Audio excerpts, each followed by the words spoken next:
Bharatiya Janata party की सरकार हिमाचल प्रदेश में फिर बन रही है। साफ तौर पे कांग्रेस पार्टी की सरकार बनती नजर आ रही है। टक्कर तो हिमाचल प्रदेश में हमेशा ही होती रही है और टक्कर के बिना चुनाव भी क्या। मैं अपने कांग्रेस मित्रों को शुभकामनाएं देता हूं। 2 दिन तक वो मुंगेरी लाल के हसीन सपने देख सकते हैं। 8 तारीख को तो रिजल्ट आने वाला है। ये एग्जिट पोल से जो खुशी मनाने वाले हैं वो एक दिन की उनकी खुशी है, मुझे लगता है इससे ज्यादा नहीं होगी। भारतीय जनता पार्टी जीतेगी।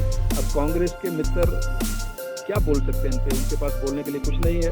कांग्रेस पार्टी 42 से ऊपर जाएगी, नीचे नहीं आएगी। एग्जिट पोल से खिले भाजपा नेताओं के चेहरे।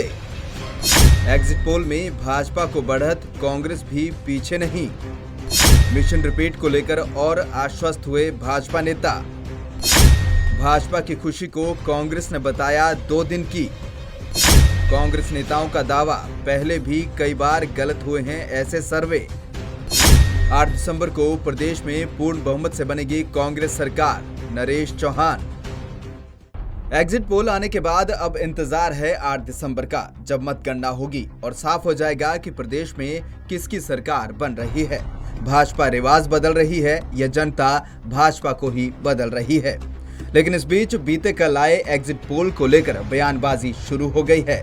अधिकतर एग्जिट पोल का निष्कर्ष है कि प्रदेश में भाजपा की सरकार रिपीट कर रही है, तो वहीं कुछ में कांग्रेस को बढ़त या फिर दोनों पार्टियों में कड़ी टक्कर बताई गई है। ऐसे में दोनों ही पार्टियों की धड़कनें जहां बढ़ गई हैं, तो वहीं भाजपा मिशन रिपीट को लेकर थोड़ी आश्वस्त होती नजर आ रही है। भाजपा नेता जहां पहले से ही प्रदेश में एक बार फिर से भाजपा सरकार बनने का दावा करते आ रहे हैं, तो अब एग्जिट पोल आने के बाद और आश्वस्त हो गए हैं। खुद मुख्यमंत्री जयराम ठाकुर का कहना है कि प्रदेश में फिर से भाजपा सरकार बन रही है और एग्जिट पोल से ये साफ हो गया है। मैं एक चीज़ जरूर कहना चाह रहा हूँ कि एग्जिट पोल में अधिकांश चैनल या एजेंसीज के माध्यम से जो सर्वेक्षण आए उसमें भारतीय जनता पार्टी आगे दिखी है और भारतीय जनता पार्टी की सरकार हिमाचल प्रदेश में फिर बन रही है। इस तरह की संभावनाओं पर उन्होंने अपनी बात कही है, वोट शेयर के भी और उसके साथ सीटों के मामले में भी। एक आधे चैनल में क्लोज बताया है, कठिन है, यानी कि बराबरी की टक्कर है। तो टक्कर तो हिमाचल प्रदेश में हमेशा ही होती रही है और टक्कर के बिना चुनाव भी क्या है। मेरा मानना यह है कि और ऐसे में मेरा ये असेसमेंट है कि हमारा इंटरनल असेसमेंट, बहुत सारी चीज़ें ऐसी होंगी जो अभी तक जो है वो इतना वो रिफ्लेक्ट नहीं हो पाएगी होगी सर्वेक्षण में। हमारा नंबर इससे ज़्यादा बढ़ेगा जो एग्जिट पोल में आया है। बहुत सारी चीज़ें हिमाचल प्रदेश में हुई हैं, बहुत सारी चीज़ों को लेकर कुछ नए इनिशिएटिव लेने की जो ज़रूरत है उसके लिए हमको काम करने की आवश्यकता है। हिमाचल को पहाड़ी राज्य होने के कारण जो है जो कठिनाइयों का सामना करना पड़ता है, वो सबसे बड़ा काम हमारे सामने है, वो कनेक्टिविटी। कनेक्टिविटी कैसे इम्प्रूव होगी, by road, by railway, by air, इस पर ज़्यादा फोकस होकर के काम करने की आवश्यकता है। गांव में रोड की कनेक्टिविटी काफ़ी हद तक बढ़ी है और अब की बार हिमाचल प्रदेश में इन 5 वर्ष के कार्यकाल में हमने पिछली सरकारों का सबका रिकॉर्ड तोड़ा है। लगभग 5000 किलोमीटर सड़क जो है बना करके हिमाचल प्रदेश में हमने लोगों को समर्पित किया है। लेकिन क्वालिटी रोड्स ये एक रिक्वायरमेंट है। टूरिज्म डेस्टिनेशन के लिए अच्छी कनेक्टिविटी हो, उन सारी चीज़ों की जो ज़रूरत है, ये मुझे लगता है कि और उसके बाद फिर और इनिशिएटिव लेने की ज़रूरत हिमाचल प्रदेश में है। जो हमने प्राइवेट सेक्टर इन्वेस्टमेंट की हमने बात की थी, मुझे आज इस बात की खुशी है कि हम उसमें आगे बढ़े हैं। हमको हिमाचल प्रदेश में मेडिकल डिवाइस पार्क मिला, हमको हिमाचल प्रदेश में बल्क ड्रग फार्मा पार्क मिला। ये ऐसे नहीं है कि भी बैठे बैठे ये सारी चीज़ें हुई है, इसके लिए एफर्ट्स हुए हैं और हिमाचल प्रदेश में एक साइजेबल इन्वेस्टमेंट आया है। और इसके अलावा और भी हमको आने वाले समय में कुछ इंफ्रास्ट्रक्चर के बारे में फोकस होकर के काम करने की जरूरत है। ये सारी बातें तब करेंगे जब परिणाम निकल जाएगा, उसके बाद डिटेल में बात करेंगे।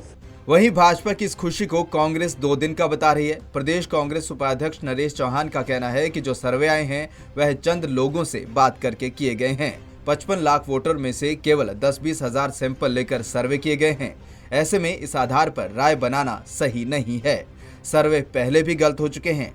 साथ ही नरेश चौहान ने कहा कि एग्जिट पोल से भाजपा खुश होना चाहती है तो 1-2 दिन खुश हो ले। 8 दिसंबर को परिणाम सामने आएंगे और प्रदेश में कांग्रेस बहुमत के साथ सरकार बनाएगी। नरेश चौहान ने दावा किया कि पार्टी ने कार्यकर्ताओं से भी फीडबैक लिया है और हम 42 सीटें जीत रहे हैं। लेकिन एग्जिट पोल को लेके मैं एक बात कहना चाहता हूं कि हिमाचल प्रदेश में रिकॉर्ड तोड़ मत पड़ा है। 70% पोलिंग हुई और 55 लाख के करीब यहाँ वोटर था। तो जब भी इतनी संख्या में वोट पड़ता है, और ये निश्चित तौर पे जो पुराना एक इतिहास है, जो तजर्बा है, वो ये बताता है कि सरकार के खिलाफ ये मत जाएगा, वोट फॉर चेंज होगा। और वो हमारे पास एक फीडबैक भी है, चुनाव के दौरान भी और उसके बाद भी कार्यकर्ताओं द्वारा और जो हमारे नेताओं का सबका जो एक फीडबैक बना, और कांग्रेस पार्टी का अपना सर्वे भी है, उसमें साफ तौर पे कांग्रेस पार्टी की सरकार बनती नजर आ रही है।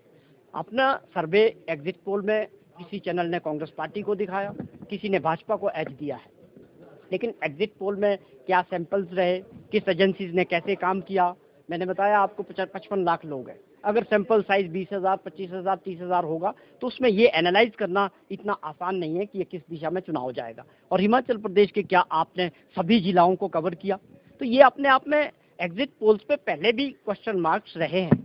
जब भी एग्जिट पोल हुए हैं हिंदुस्तान के अंदर, आप अभी पंजाब की बात करें या उत्तराखंड की बात करें, तो काफ़ी चीज़ें फेल हुई है। एग्जिट पोल सिर्फ उस दिन तक होता है जब असली परिणाम आ जाते हैं, इस पर चर्चा बंद हो जाती है। तो हमें पूरा भरोसा है कि कांग्रेस पार्टी पूर्ण बहुमत के साथ हिमाचल प्रदेश में सरकार बनाने वाली है। ये एग्जिट पोल से जो खुशी मनाने वाले हैं वो एक दिन की उनकी खुशी है, मुझे लगता है इससे ज़्यादा नहीं होगी। कांग्रेस पार्टी 42 से ऊपर जाएगी, नीचे नहीं आएगी, ऊपर जाएगी, और हम एक बड़ी कंफर्टेबल मेजॉरिटी के साथ एक मजबूत सरकार हिमाचल प्रदेश को देने वाले हैं।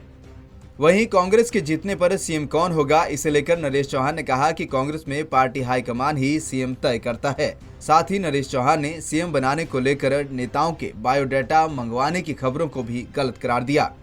मुख्यमंत्री बनेगा, चुने हुए लोग हैं, हम नेशनल पार्टी है, हमारे दल ऑब्जर्वर भेजेंगे, सभी से बातचीत की जाएगी, जो चुने हुए लोग होंगे उनसे भी बातचीत होगी। पार्टी हाईकमान तय करता है। ये कांग्रेस पार्टी कोई पहली बार नहीं कर रही है, हर राज्यों में 70 साल से मुख्यमंत्री बना रही, एक सेट प्रोसीजर है, उसको अडॉप्ट करेंगे, इसमें कहीं कोई दिक्कत होने वाली नहीं। लेकिन बायोडाटा पहली बार मंगवाया गया? नहीं, कोई बायोडाटा नहीं मंगाया गया। ये आप मैं इस बात पे पूरी तरह से स्पष्ट हूँ कि आपकी ये जानकारी गलत है। वहीं कांग्रेस के दावों पर भाजपा के वरिष्ठ नेता राजीव भारद्वाज ने कहा कि कांग्रेस नेता मुंगेरी लाल के हसीन सपने देख रहे हैं।